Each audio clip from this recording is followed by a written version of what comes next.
Ashama akkam jirtu? Har'a kan inni qabadhee jiru waa'ee talaalliidha. Keessumaa talaallii daa'immanii jechuudha. Talaallii daa'immanii kun maal fayyada? Miidhaa hagam cimaa ta'e qaba?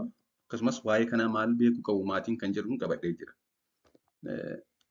Hanga dhumaatti hordofuu hin dagatiin akkasumas chaanalii kanaaf haaraa taanaan sabiskiraayib gochuu hin dagatinaa. Egaa caasaan qaama daa'immanii hedduun yeroo dhalatan bilchina waan hin qabneef akkasumas dandeettiin dhukkuba ofirraa dhorkuu isaanii gana guutummaatti machur waan hin taaneef dadhabaadha. Qaamni isaanii hedduun bilchina hin qabu. Akkuma qaama isaanii alaas sirni ittisoo yookaan sirni dhukkuba ofirraa dhorkuu isaaniis gana hin jabaanne jechuudha. Daa'imman egaa sababa qaamni farra lagaa qaama isaaniirraa dhorku dadhabaa ta'eef ittisoon qaama isaanii sababa hin machur ta'eef ganaa waan ta'eef dhukkuboota daddarboo ta'an baay'eef saaxilamu.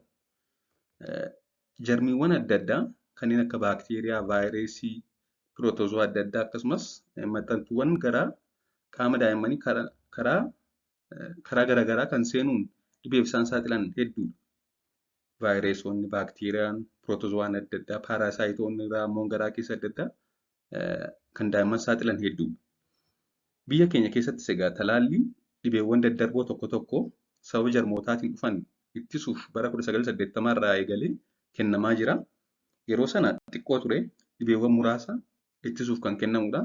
Garuu booda dabalaa dhufuudhaan sadarkaa ammarra jirurra gahee jira. Talaalliin egaa dhibeen sababa jarmoota garaagaraa irraa dhufan akka qaama namaa hin hubneef kan kennamanidha. Talaalliin kan kennamus qaama jarmootaa fayyaa isaanii yookaan caasa qaama isaanii kennuun qaamni keenya farra qaama lagaa jarmii sanaaf of qopheessee akka taa'uuf kan gargaarudha. Talaalliin ilaa gosa lama jira. Inni jalqabaa jarmiima sana kan dhibee sana fidu irraatii qaama isaa fuudhanii yookaan qaama isaa keessaa bakka ta'e fuudhanii erga qorannoo adda addaa keessa darbee booda daa'imaaf kennama. Yeroo kana immoo qaamni daa'imaa ittisoo qopheesseetu gara fuulduraatti yoo jarmiin sun isaan qabate ofirraa ittisu jechuudha. Inni gara biraan immoo ittisooma jarmii sana ajjeesu kan kennamu antiboodii jechuudha.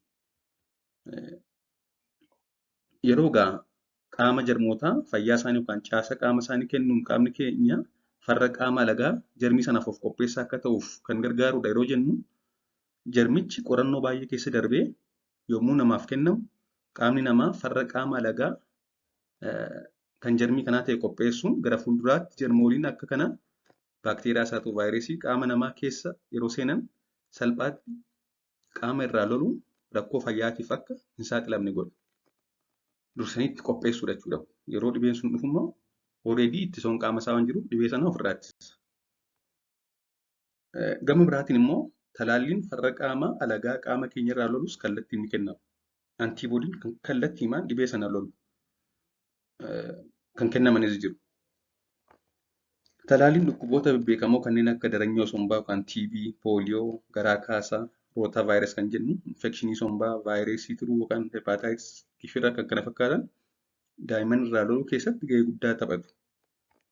Kanaaf egaa daa'imni tokko talaalliiwwan kennaman fudhachuun barbaachisaadhas, dirqamadhas, dhiifamuus hin qabu.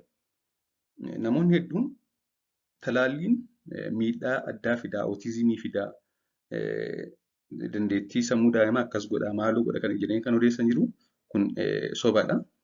Talaalliin yeroof mallattoowwan xixiqqoo akka ho'ina qaamaa dabaluu, dhukkubbii adda addaa akkasii fiduu danda'a malee dhibee ciccimaa akkasii hin fidu. Faayidaa hedduu garuu qaba. Talaalliin daa'immaniif kennamu karaa afaaniif akkasumas lilmeetiin yoo ta'u, yeroo isaan itti kennamanis talaalliin tokkoffaan akkuma daa'imni dhalateeni, inni lammaffaan torban ja'affaa irrattidha, inni sadaffaan naannoo torban 10dha, inni arfaffaan naannoo torban 14dha, inni shanaffaan immoo ji'a 9 irratti. Ji'a 9 irratti kan gifiraa jechuudha.